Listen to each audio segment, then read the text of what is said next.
Ora bem, o meu nome é Marta, o meu nome é António, o meu nome é Tiago, o meu nome é Manuela, o meu nome é Nieves, o meu nome é Rafael, o meu nome, enfim, inventa-se a qualquer momento, ok?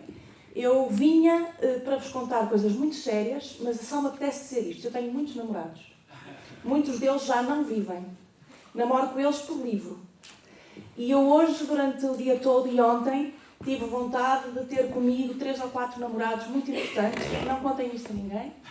Estes meus namorados mortos, que só estão mortos, enfim, porque o corpo caducou, mas continuam vivíssimos. E um deles ia estar muito feliz de estar aqui. Era um senhor chamado Bento Espinosa. O senhor Bento Espinosa era um fricalhote. Pior que eu. O senhor Bento Espinosa era português, mas não era português, porque era um português do Porto, filho de uma família judia, que, olha, passaram tantos anos, isto foi em 1600 e tal, estava já num conflito que nós não estamos a viver. Isso são judeus, isso são israelitas, isso são muçulmanos, ai meu Deus, isso são católicos. Tiveram que se pisgar. Pisgaram-se para a Holanda, porque lá se fazia negócio, lá se fazia dinheiro, e apesar de tudo os pais tinham algum dinheiro. Eu conto a história dos meus namorados para vocês perceberem que eu sou bem casada. E ele foi e chegou lá, ia falar português, mesmo na Holanda, e era um homem muito inteligente e novíssimo, era uma espécie de pequeno Cristo, no sentido em que falava com a comunidade dos intelectuais judeus lá, e formou-se em filosofia, e era um homem inteligentíssimo, mas aquilo começou a subir, a inteligência dele, a capacidade de pôr tudo em perguntas, conseguiu fazer inimigos, porque começou a perguntar coisas que talvez não devesse. Então, é possivelmente dos filósofos mais importantes para entendermos o que aqui aconteceu nestes dias, apesar de não precisarmos nada dele, porque as coisas acontecem mesmo quando os filósofos já foram, mas depois é muito bonito ver que as palavras que eles inventaram na altura para tentar descrever coisas que não havia palavras para descrever, hoje nós as dizemos com muita facilidade. E ele tem uma filosofia que se chama ética. É muito lindo porque ele também não pôde viver da filosofia. Ele também era amador, como nós. Tinha um emprego muito lindo, que é muito maravilhoso para alguém que é filósofo, é que ele fazia lentes.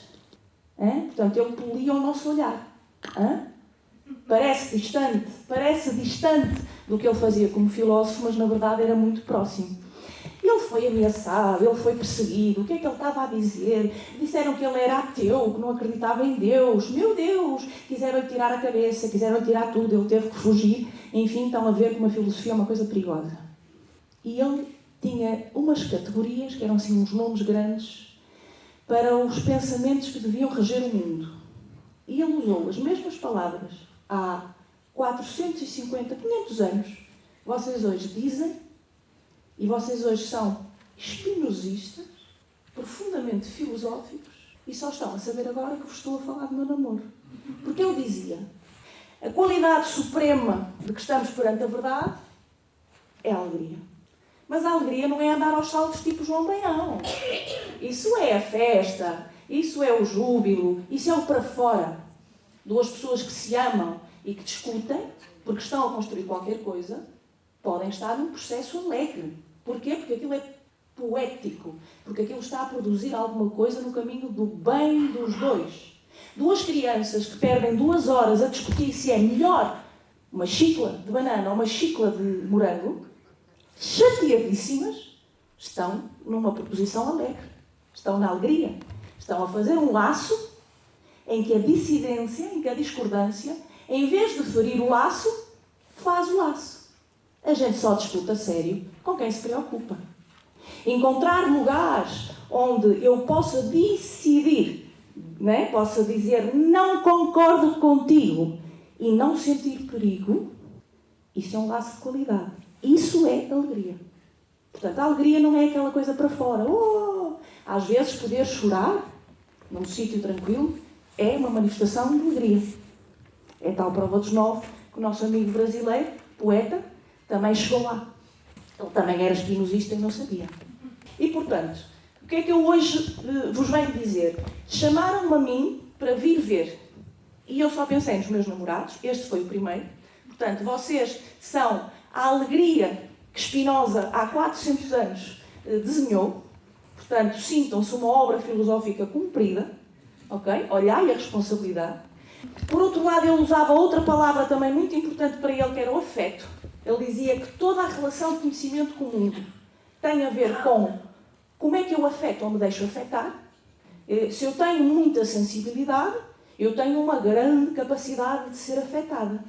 Já viram que a gente até chama a uma pessoa que seja toda tiquis-miquis, diz, ai que afetada. Não é? É uma pessoa que é muito sensível, não se lhe pode dizer nada. O que é que isto quer dizer? Isto é uma outra forma popular de dizer que aquela pessoa tem buracos na pele. Tem uma grande capacidade de ser afetada. Só que ele via isso não como um problema, mas como um poder. Já estamos outra vez naquilo que supostamente era a fragilidade. Ele diz, não, isto é um poder. Ser capaz de ser afetado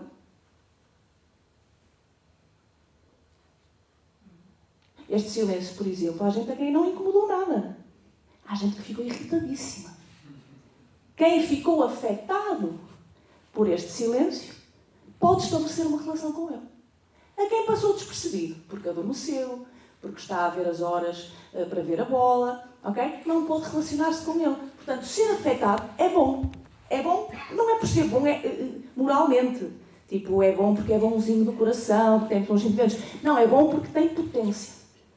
Outra das categorias dele. Estão a ver como vocês, sem saberem, andaram aqui a fazer a filosofia de Spinoza, que é um português que não é português, que é estrangeiro, mas que não é estrangeiro, que foi perseguido, mas é muito importante, foi amador, mas é profissional. Hã? Meus espinozinhas todos. E esta condição é uma condição que eu vi desde que cheguei em vós. E, portanto, só posso dar os parabéns. Acabaram de se formar em filosofia. Até porque há um outro namorado meu, também do Porto, digamos que eu tenho ali uma preferência geográfica. E que este vocês vão conhecer melhor, porque ele era uma espécie de Spinoza, mas que percebeu não, que tinha um dom. Dom também se falou muito daqui, porque dom é uma palavra próxima de doar, de dádiva. Alguém que tem um dom é que Deus lhe deu o dom, se diz, não é? Portanto, Deus deu-lhe um presente. Um talento é um presente. Se eu tenho talento, imitar a Manuela Moura Guedes, isto é um presente. E não é exatamente para mim. Aconteceu em mim, mas não é exatamente para mim.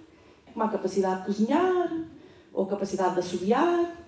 E ele falava, o que é que eu vos ia dizer agora? Do outro namorado, não é? Gravíssimo que isto está a ficar. Que se chamava Agostinho. Como é que é? Já sabem quem é que eu estou a falar? Agostinho da Silva. Namorado de outras criaturas também, pelos vistos. Não é? Agostinho da Silva, que era filósofo, mas não era só. Ele era professor, ele foi para o Brasil e chegou a ser ministro da Cultura. Ele pagava do ordenado dele para ter a comunidade dele também a fazer teatros, tinha uns amigos muito interessantes. Mas ele, sobretudo, estudou muito uma coisa que vocês vão adorar e que eu, quando vi o vosso espetáculo, lembrei-me tanto. Ele estudou muito umas festas, estou quase a acabar, que eram as festas do Espírito Santo. E as festas do Espírito Santo ainda existem nos Açores, exatamente. As festas do Espírito Santo foram uma coisa trazida por uma rainha que nós gostamos muito, que era garota quando veio, tinha 14 anos, que veio das Espanhas e que tinha o milagre das rosas, transformou rosas em pão ou pão em rosas. Era artista, é? Poeta concreta. Ela olha para um objeto, muda-lhe o nome e o objeto, pum, muda. É? Teatro puro, ilusionismo. Essa garota, quando vem das Espanhas, como muita malta que veio por aqui hoje também, eu estou contaminada por vocês, não é? Eu ouvi falar espanhol, eu ouvi falar português do Brasil, eu ouvi falar portunhol, eu ouvi falar disto tudo. Essa rainha veio, garota, tinha um grande preceptor, que era uma espécie de professor, que conversava muito com ela e que era da Catalunha, que é aquela zona que quer ser independente da Espanha, que tem outra língua e tudo. E era um senhor chamado Joaquim Fiori. Esse não era meu namorado, porque se é professor da rainha, eu ia me meter em chatices. Mas andei a namoriscá-lo. E então ele falava muito de treinar o espírito humano para o tempo do Espírito Santo. Está tudo doido, não sei o que querem dizer. Que tempo é este? É das 5 às 7? É depois das férias do verão? Não. É uma coisa que eu ouvi aqui o Sr. Domingos dizer que é um tempo abençoado. Não foi? Eu vou-te reformular um bocadinho. Vou dizer, não é só abençoado, mas é um tempo bendito. No sentido de que é tem uma bênção e que é bem dito.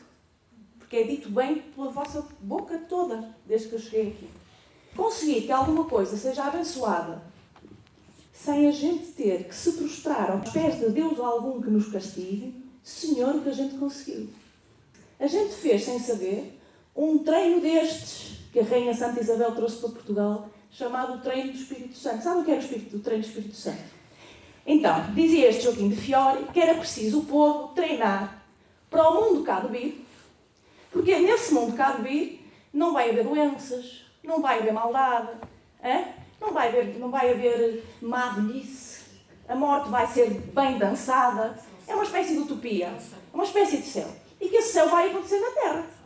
Ora, se a gente vai assim de repente para o céu e não sabe andar nele, como é que é? Empena.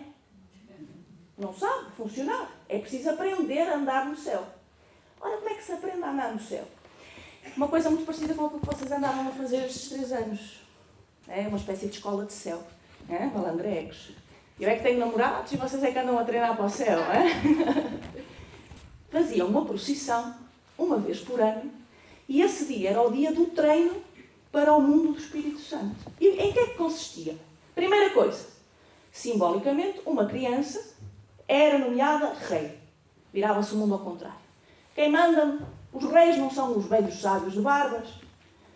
O rei é a criança. Mas não é a criança aquela criança. É uma coisa parecida, que é a infância. Porque a gente pode ter 90 anos e cá dentro ainda tem infância. A infância é um lugar, não é uma idade. Maravilhoso, vamos coroar a infância. Leva-se a infância à rainha e a seguir uma grande procissão, e festas, e música, e como é que era? Freiras a tentar coisa nos badalos do padre, e piqueniques, e padeiras, e cantigas, certo? E casamentos, e funerais, e havia toda uma teatralização, onde, reparem só, eram abertas as prisões. A Rainha Santa Isabel muito gostava de presos. Não sei que namoro tinha lá ela. Abria as prisões neste dia. Os doentes que podiam saíam dos hospitais. Era o Natal de hospitais, das alturas, não é? E nesse dia toda a gente comia da mesma comida, na mesma mesa. Criminosos, polícias, vítimas do crime, crianças, velhos, professores, mestres. Por um dia, todas as instituições eram diluídas. Portanto, o que é que eu vos tenho a dizer? Sigam sendo espinosistas, sigam sendo esta festa para o Espírito Santo, que é o dia em que a infância será coroada, e dizer-vos que eu já vi algumas coroações da infância por aí. E isso deixa-me muito feliz. Tudo o resto do como é que se vai pôr isto a marchar, e as guitas, e os transportes, com isso, e de vos ocupar vocês. Eu tenho-vos a dizer, eu vi a Porca Maria. E eu vou daqui, não é transdisciplinar, não é transtemporal, não é transformada, não é transferida. Eu vou daqui transtornada. Porque eu vi uma porca Maria, que transformou um suposto desempregado num escultor de categoria. E um animal ter a capacidade, um sonho de animal, que é isso que vocês andam todos a sonhar, um animal, uma festa, um dia, uma roupa, esse sonho ter a capacidade de vos pôr outra vez na vossa condição primeira, que o Agostinho da Silva é que me ensinou isto, que é de ser poetas. E pode ser poetas com as mãos, com a comida, com a roupa. Ser poetas, ser capaz de pôr coisas no mundo que não estavam. É voltar a ser aquilo para que a gente nasceu. O resto está tudo mal organizado. O Agostinho da Silva dizia assim, se a gente tiver... que ele já falava baixinho um bocadinho, era assim, espinha de marcha, lindo de morrer, era um homem lindo de morrer, nariz comprido, um homem dos anos 40, pá. Sim, tipo Senhor Domingos. Ele dizia uma coisa linda que é, se a gente tivesse vindo para trabalhar nas obras, a gente tinha nascido com andaimes. Mas não. Nascemos um bicho sensível, que quando nasce nem caminhar, nem pode comer por si, e todo ele é fragilidade, e tem 5 sentidos, e uma pele comprida que ocupa o corpo inteiro, e com imaginação, e com uma boca que sente sabores, e com necessidade de colo. Então, se calhar, esses são os instrumentos profundamente humanos. Já agora falar de política, o que é a democracia, não compliquemos. Dizer-vos que o meu namorado Spinoza, olha a coincidência, isto capaz de ter alguma coisa a ver. Foi o primeiro a pensar que no futuro, era o Espírito Santo para ele, ia haver uma coisa chamada democracias. Olhai que bonito. Num dia em que tanto se fala de democracia, as palavras que se usam são as mesmas que há 400 ou quase 500 anos o meu namorado Spinoza escreveu. Alegria, potência, afeto. A gente não veio fazer presente. A gente veio perceber que o presente é fazer. Obrigada e continuação.